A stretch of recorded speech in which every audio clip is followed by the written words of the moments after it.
All right, we're back on the John Fredericks Show. We have figured out a new solution to get in James Dorsey from Singapore, Inside Arabia.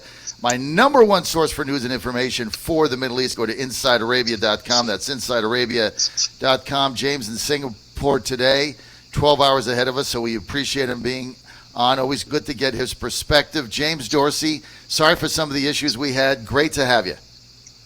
Not a problem. We found a solution. That's what counts. I know, right? We got to, in working together, we found an out-of-the-box way to get this done. James, you had a really good piece the other day, which is why I wanted to get you on. Can you kind of start and bring us top down?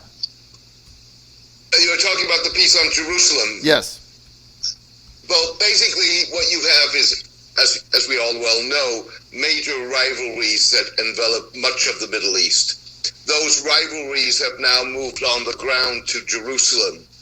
The background to it is that ever since President Trump recognized Jerusalem as the capital of Israel, Turkey has tried to take the lead in terms of Muslim opposition to the move and defense of Palestinian rights. And it had the opportunity to do so because countries like Saudi Arabia and the United Arab Emirates were willing to acquiesce in the Trump peace plan for the Israeli-Palestinian conflict. So what you've seen is in the latest move, the Turks have a strategic advantage because they have diplomatic relations with Israel. Travel from Turkey to Israel is far easier than travel from Saudi Arabia to UAE, which is very limited and very restricted. Mm-hmm. So you have thousands of supporters of the Turkish ruling Islamist Justice and Democracy Party visiting Jerusalem and working, and many of them are activists who work with Palestinian activists on the ground. Mm-hmm. The Turks have also invested in restoring, for example, a very historic cemetery along the old walls of Jerusalem. They funded a coffee shop, a cinema, a hostel. And in the latest move, the Israelis last week took down a plaque, which was in the cemetery, commemorating the fact that the Turkish Development Agency had funded and helped restore the cemetery. How is that influencing the balance of power there? Well, what it does is three things. First of all, the Turks are in many ways much more effective than the Gulf states are. A very prominent Gulf businessman said to me after I published the article, "We fund corrupt individuals. They're on the ground. They help the poor. And guess who will win?" And there's a certain degree in truth in that. Mm-hmm. The United Arab Emirates is trying to position a former Palestinian security chief who has been accused of corruption, who is very close to the UAE Crown Prince Mohammed bin Zayed as a successor to the Palestinian president, Mahmoud Abbas, mm-hmm. whereas there is the current Prime Minister of Palestine, who's a much more popular figure because of the way he handled the pandemic and because of his grip on economics. That's one way that you see that. The other way that you see that is there is an endowment that is Jordanian funded, that is in control of the Haram al-Sharif, or the Temple Mount, where according to Jewish tradition, two former Jewish temples stood, and where the Al-Aqsa Mosque, the third most holy shrine in Islam, stands. And the Saudis, with Israeli assistance or backing, have been trying to muscle themselves into that endowment, something that the Jordanians have resisted until now and will probably continue to resist. You're on the John Fredericks Radio Network. Great to have you with us.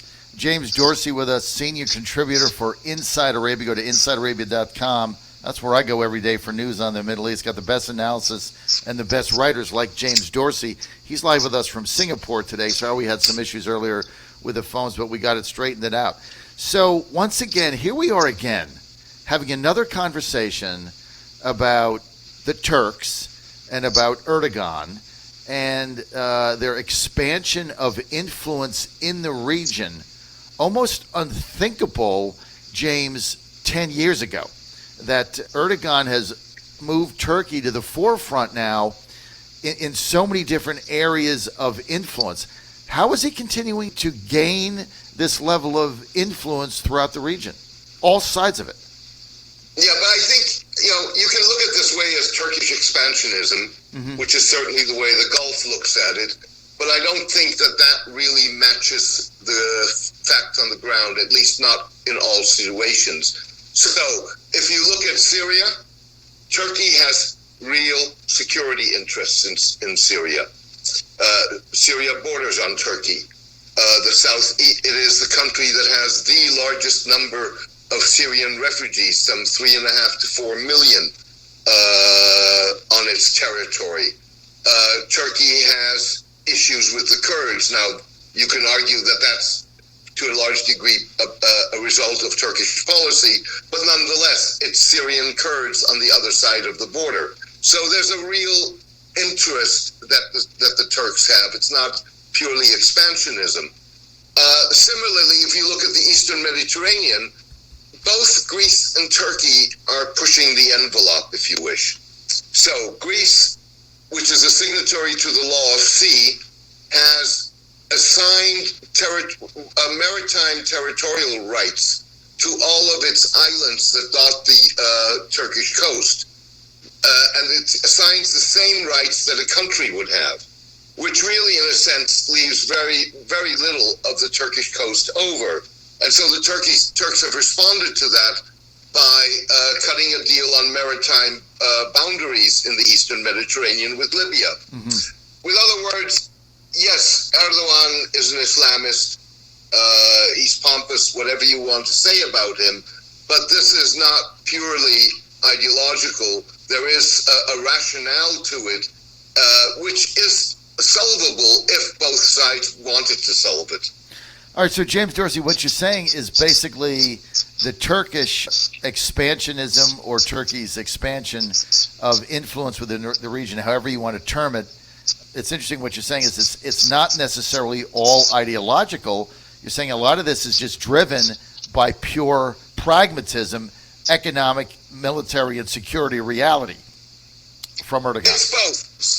So Turkey views itself certainly as a regional power and envisions itself as being a global power. Now, Turkey is an economic powerhouse. Right. And it will be among the 10 largest economies in the world once it sorts itself out and once we get out of this global economic crisis. It will take time, but it is. So it does have vision. It does have ideology, but it's not like every single move that Turkey makes is exclusively or wholly ideological. Right. There are a lot of real on-the-ground issues that Turkey is dealing with. It's fascinating. I mean, you look. I mean, one of the biggest successes they've had is basically getting the Trump administration to abandon the Kurds. And, of course, during that period, we've talked about this when I was in D.C., the warmongers here and the neocons. I mean, they ran around the town, James, in D.C. with their hair on fire. It was going to be the end of the world for the United States. The Kurds were going to get slaughtered by Erdogan. We sold out an ally, etc. None of that happened. And I think, people then look at that and they're like saying, okay, well, they gave their word and they followed through. Also, I think the relationship that the Trump administration has with Turkey and Erdogan has evolved over the time since he's been there. Wouldn't you agree with that? And evolved in a positive way, right? Well, I think, first of all, it's a relationship between Erdogan and Trump. It's not a relationship with major other parts of the political elite in Washington. Right. So sentiment, as you probably know better than I do, sentiment on the Hill is a very different sentiment towards Turkey. Absolutely. The way I would look at this is Erdogan is a very smart politician, and he's proven that over a career that spanned, I would go back with him to the days in the early 90s when he was the mayor of Istanbul and performed brilliantly. And what he's essentially doing is playing both ends against the middle. So much positioning himself as independent. He's been leaning on the Russians, has a lot of dealings with the Russians.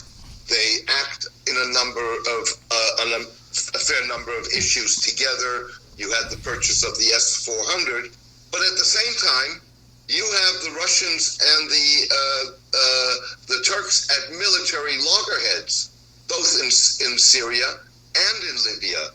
And in Libya particularly, the Turks until now, we'll see what happens in a possible future battle over Sirte, but until now the Turks have whacked the Russians militarily. So with other words, you're dealing with someone who's extremely wily and plays both ends against the middle. And, that he's been able to do that with Trump. Whether he would be able to do that with a broader political constellation in Washington remains a question. Well, so far he's been very successful, and I first noted his political acumen during the Khashoggi debacle. Remember that?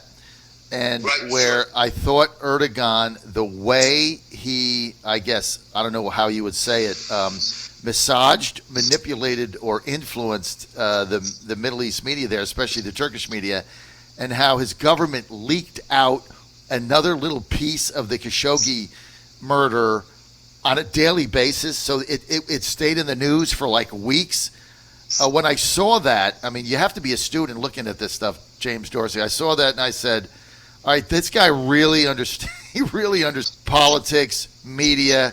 I mean, I thought that was a masterful execution of anti-Saudi propaganda that he put out. I mean, it wasn't propaganda. This stuff was real. But instead of being over in 3 days, I mean, he dragged it on for like 30 days, and they kept saying, oh, there's something else coming out in 3 days. Oh, there's a bombshell coming out in 3 days, and that's how he kept it going. I said right there, this guy is somebody you're going to have to deal with on a different level than, say, Mohammed bin Salman and MBS, that everything the guy touches turns to crap, right? Right, but absolutely. But there's another side to that, which is equally brilliant, which is here you have one of the world's foremost jailers of journalists standing up for rights of journalists or against crimes of journalists. I mean, he's put journalists in jail in Turkey. He is. I mean, together with China and a couple of others,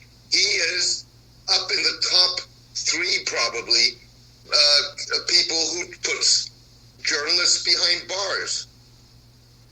Unbelievable. And yet on the Khashoggi issue, he's been riding high and still is riding high. How he's been able to play that is just pretty astute. Without that, look, Erdogan is going to continue to remain for some time a major player in the Middle East, in the Gulf, and as you said in your piece now, taking the entire fight to Jerusalem, I think is another brilliant move. James, always good to have you on, sir. Sorry for the little issue we had earlier with the phones.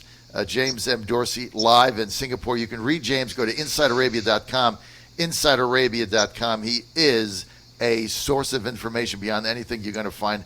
Great writer, tremendous insight, live in Singapore. James, thanks for being with us. It's always a pleasure to be with you. Thanks for having me, John. All right, John Fredericks Radio Network.